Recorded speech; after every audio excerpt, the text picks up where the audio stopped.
Hello and welcome to my cake kitchen. My name is Gladys and over here I make simple, informative tutorials to help you navigate cake decorating easily. And I'm back again with my very simple, classic easy bakes. And today we are making a red velvet cheesecake swirl bundt cake. Now try saying that twice, and I know that's a mouthful, but forgoing that, this cake has a very moist crumb. It's great to eat and of course easy to make. But more than anything, for today's objective, I am looking to optimize the flavor of this cake, taking it from basic to amazing. So if you've not been on this channel before, welcome. This is a cake I have made before actually in the past, and for the Christmas season I am remaking some of my classic easy bakes just so that you are inspired to undertake this bake in your home kitchen. There's quite a bit of ingredients to get through, so without having to waste your time today, let's just cut to it. The ingredients for this cake is quite a bit. Very simple cake, but quite a bit to get through. And the simple reason for this is that we're making the red velvet cake, but we are also going to make the cheesecake swirl that will go into the cake to enhance the texture of the cake. And you will have this line of white going through the red. It is in season. It is amazing. So we're going to be starting with some sugar here. There is white granulated sugar. This is going to form part of the cheesecake part of the cake. And for the red velvet, there is a mixture of caster sugar and brown sugar. The need to use brown sugar here is to amp the taste profile and bring a bit of flavor. By adding brown sugar, I am enhancing the flavor of the cake whilst not making the cake super sweet, because my intention is to enhance the tanginess of this red velvet cake, keeping to the flavor that I am bringing to the cake whilst also enhancing the moisture quality of this cake. And brown sugar is going to do the trick for me. And I know for those of you who love a red velvet cake, you're like, what has brown sugar got to do with this? Look, I have tried this in the past and it's amazing, so perhaps you should too. But sugar aside, we come to some eggs over here. I have whole eggs, I think 5. I'll put all the measurements up on screen for you, but we have some eggs here which are going to be part of the red velvet. But I have 2 whole eggs that are going to be going to the cheesecake part of the cake. Then we come to some butter.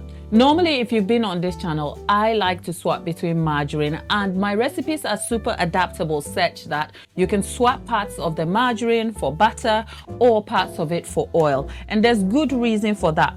An adaptable recipe is easy, especially if you're a beginner who is undertaking a bake and you don't want the faff.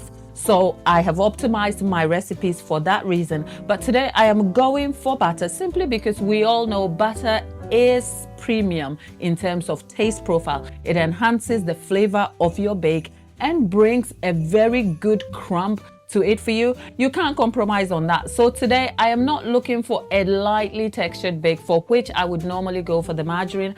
I want the butter because when butter settles at room temperature, you have a more tighter crumb. But to offset that, I am adding a bit of oil. Oil has moisturizing properties to it, brings a bit of texture, and also enhances the delicateness of the cake.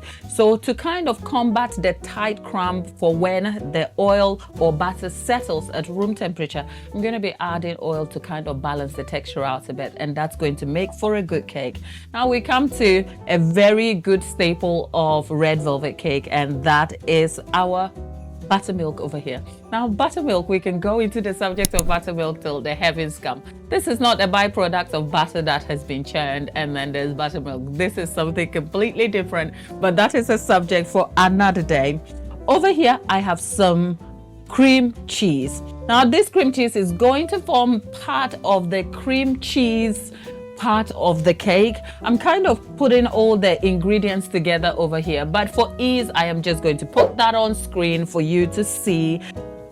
The first part of our bake is going to be making the cheesecake part of the cake that is going to be used as the swirl in the red velvet. So over here I have a hand mixer. Well, for the quantity that we are undertaking today, you can do the entire project with a hand mixer, and my special equipment here is this stand mixer. I love this stand mixer, but I'm using it for convenience. If you've been on this channel, two things are important: mouthfeel, convenience, and ease. Okay, so that is super convenient, but I have employed the use of a hand mixer so that I can conveniently get one side of the bake done before we move on to the next part. So first of all, we have ourselves some granulated sugar here, and into that I am going to add our soft room temperature butter. Now, I have spoken about the consistency of butter that one requires for baking, or better still, for buttercream, some of which I have broken down into simple tips that is in shorts form. So please do go ahead and catch up on some of that content. They are bite-sized information to assist you understand the baking processes, packed with baking tips, just to help you get the best out of your baking. Now, I don't have my spoon, but like I said, we use vanilla with love here. So a touch of vanilla in here, and I am just going to cream this nicely. I'm doing this for about a minute or so, just to cream the sugar and margarine together.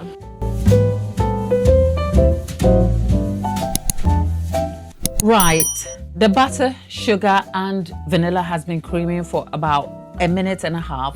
And normally over here, I like to show you the consistency that you are looking for before we proceed. This is the visual cue that should assist with understanding what consistency of creaming of your butter and sugar you should be looking for before you proceed to the next phase. And over here, I know perhaps on camera you will not be able to see it very closely, but we have a coarse textured sandy mix over here, and actually this is all right. Now, because I'm using granulated sugar, you can see the coarseness and it looks quite big and grainy and sandy, as if wet sand. This is what you're looking for. That said, I am going to add an egg in here slowly. Another one. We have two. And I am probably going to help things along by mixing this in. And it's a little bit cold in England at the moment. So what does room temperature feel like or look like? Well, pop your eggs, I would say, in warm water. That is if you're going to be using it like this. But of course, if you want to separate your eggs, a good tip is to separate them when they are cold, because then you're able to separate the whites from the yolk without the yolks breaking. That said, I am going to go back and cream this together.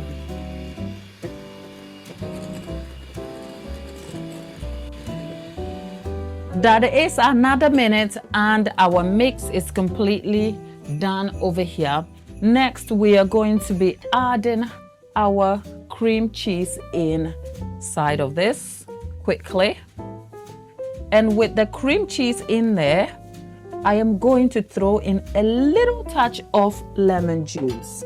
Lemon juice tends to enhance the tanginess of cream cheese. And over here in the UK, we have the misfortune of having Philadelphia cream cheese that is not super tangy. It's really mild and it's very creamy. It has a great mouthfeel. I'd love it if I was spreading it with some chives on toasted bread or something, a pastry or something of that sort. But if you want to get it into a cake, you want to kind of the tang of the cream cheese. So I've just thrown in a little bit of lemon juice to kind of make up for it. And all I am trying to do here is mix that together. I kind of feel like the use of my overly brown looking vanilla has discolored the color of my cream cheese portion of the cake, but hey, I am not mad about it.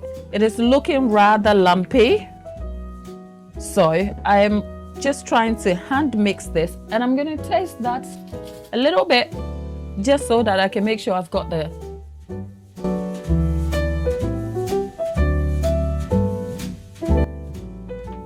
there is complexity of flavor and the cream cheese is doing its thing. I think the lemon juice has done a bit more than just lift the cream cheese. So you know what? I am not mad about this at all. But this lumpy business is not working. So let's get in there with the hand mixer to break that apart.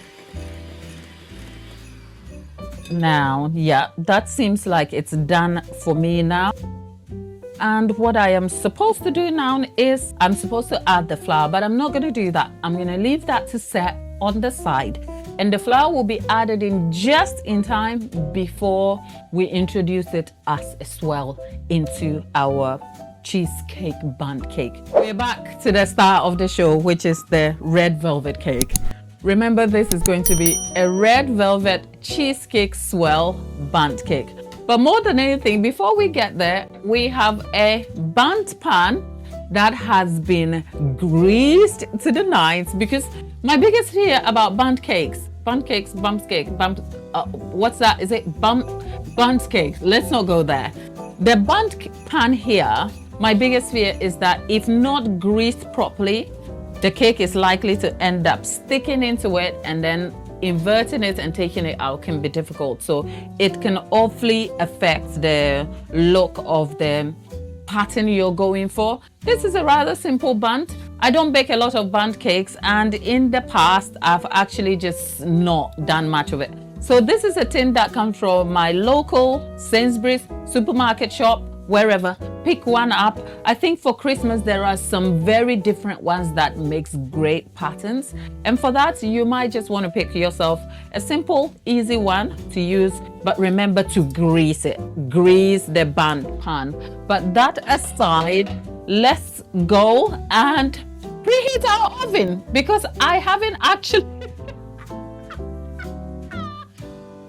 bakes without preheating their oven. And by the way, a good tip is that if you forget to preheat your oven in time, just turn it to a higher temperature and let it come up to the warmth quick enough, and then lower it back to what you need it for. For this bake, we're looking at 165 degrees C. So let's go and do that.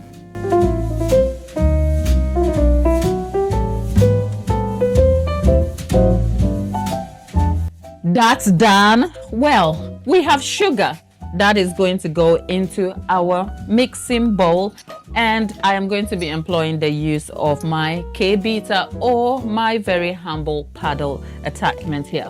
But before I turn to the paddle attachment, we have spreadable soft butter. I don't like the use of butter a lot for other reasons I have already explained, but for today, butter is going to give me exactly what I need. So into that is going to be my butter. And by the way, whilst we're on the subject of red velvet, I should say this is the modern variation of red velvet, okay? Because red velvet, when it was originally developed, the classic red velvet that we knew before food coloring kind of ruined everything, had nothing to do with food coloring. But you know what? Thank God for the genius of food coloring. I'm not mad about it. But yeah, it's Christmas.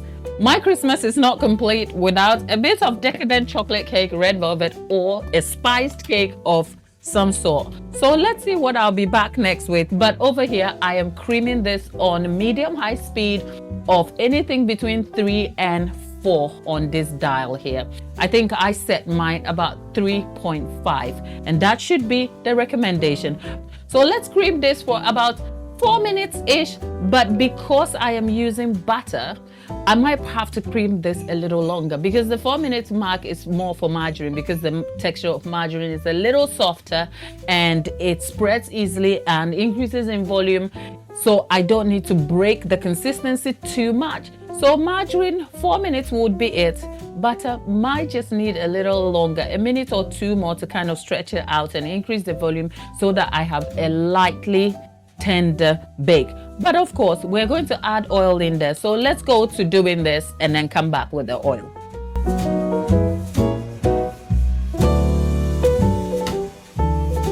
Three minutes in, and here is what we are looking at. Like I said before, if this was margarine, this would have spread easily.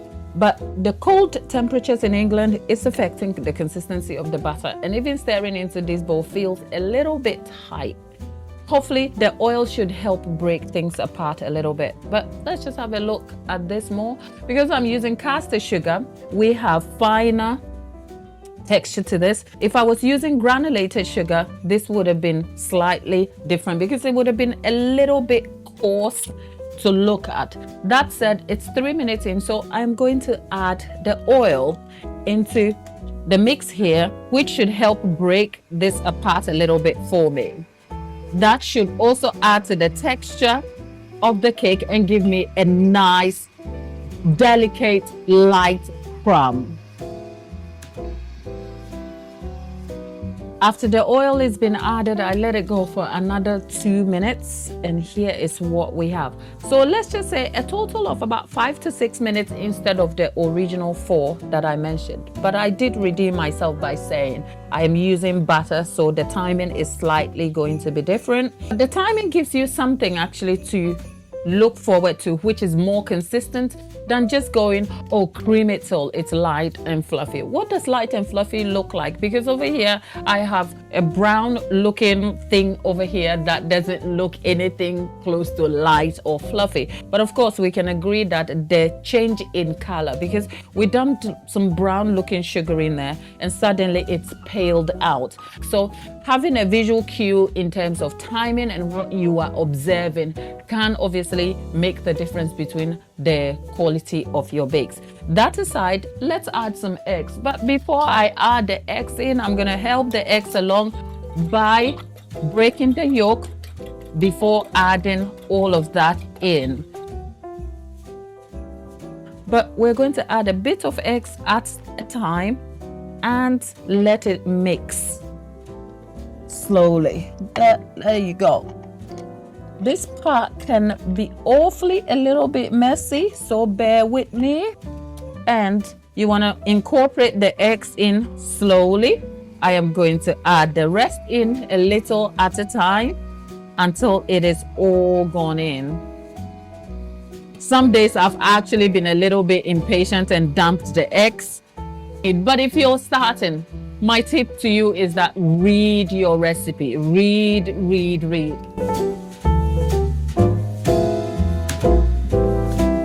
Now that the eggs are mixed in, we are back and we have our flour. I'm actually using self-raising flour, so the use of any rising agent is completely eliminated over here. And I have my buttermilk. More importantly, there is my cheeky food coloring. I like to get a very red looking base to the cake, and for most people who would ask what color I'm using, this is the Sugar Flare Extra Red. It's not sponsored. I like Sugar Flare, and as you can see, I have the big tub here, 400 grams. That is going to help me do the job. But of course, I'm not going to dump all 400-gram tub in the cake. So let's see how this goes. At this point, I am going to turn my mixer down to fold. The good thing about this mixer is it has a fold function, which means I can slow things down and add the flour without the fear of over mixing. So let's start that, and I'm going to help them flour along by adding it a little bit here. You want to watch it when you're doing that, right? And that aside, that goes in a third of the buttermilk quantity, and then I am going to add the second batch, and there the rest of the buttermilk goes in. And just as soon as the buttermilk goes in, I am going to add the food coloring into that. Right, there you go. The amount of food coloring I have added should do the trick for me. Our ingredients have all been mixed, but I am going to help things along by mixing it in before I turn it back onto the mixer. We have a very, very tight butter here. When I've used margarine, at this point, things are a little bit lighter, but I am not mad about the consistency I have here at all.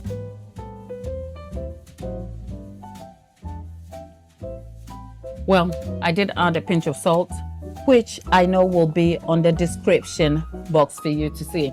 That is done. We're back, and the cheesecake part of the cake is back here for us to see. I can't get over the lumpiness of the cheesecake, but into that, this is plain flour, which should help tighten the consistency that will swell, because we don't want two different textures and consistencies in our bake, which will affect the results of our cake altogether. So why have I got a lumpy mix here? I've got a lumpy mix. See, the thing with baking, this happens all the time. I've baked my red velvet cake time and again, never had any problem. Now we have a lumpy bake for our cream cheese. Well, hopefully it doesn't bake lumpy, but what I'm going to do is I'm going to mix it all the way back up again. We don't have a lumpy bake. We're going to have our batter go into the Bundt, and for starters, I'm going to start with a portion. This Bundt pan is fairly small, so I don't think we are going to use the entire quantity, but hey, who knows? Let's see how this works. Next, I'm gonna get myself a butter knife.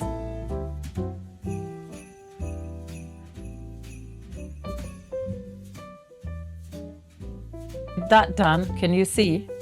We are having the swirl come through.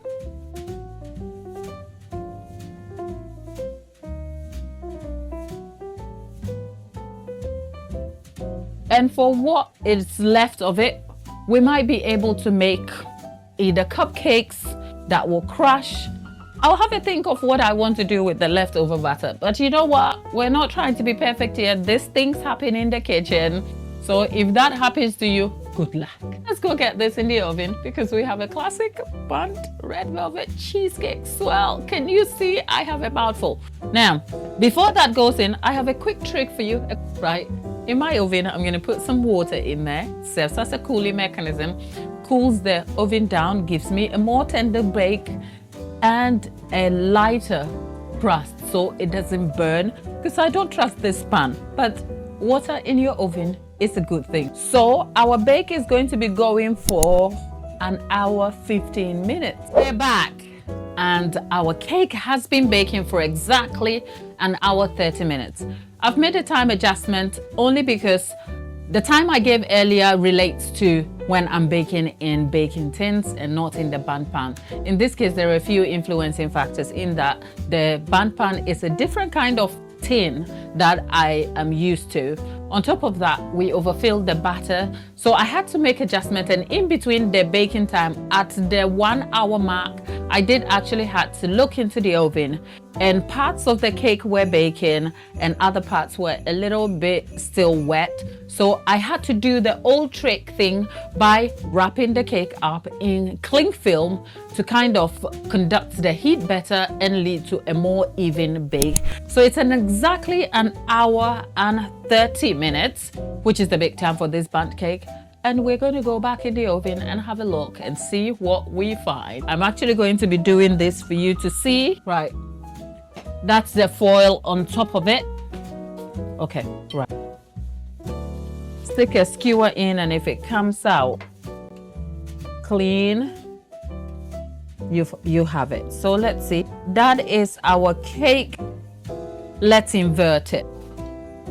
Okay, this is the part where my expertise as a baker is tested. But inverting the cake has nothing to do with my baking skills, okay? So let's see. Oh, I'm scared. I'm scared. I'm scared. I'm scared. I'm scared. Okay, I could have done by leveling the top off, but I don't want to.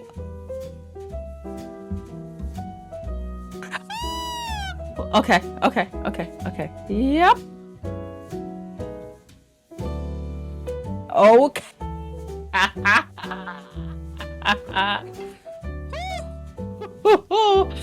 Oh, am I crazy for being overly excited about this cake? Am I crazy? Am I crazy? Am I crazy? Am I crazy? Look at that Bundt cake. Look at that Bundt cake. I want to cry. Baking makes me happy. I am so excited about this cake. But even better, with the concerns about the baking time and the adjustment I had to make, it has baked evenly with a great tender crust. Perhaps let's go cut into it. You have the choice to decide what exactly you want to do with this cake. What a lovely cake. Can you see the crumb? I mean, frankly, the white bits, as in the swirl, is lost in here a little bit, but I'm not mad. The crumb of the cake looks super moist, lightly textured. Can we just appreciate how great this cake looks though? But you know what? Our video is never complete, never, if we don't taste this cake.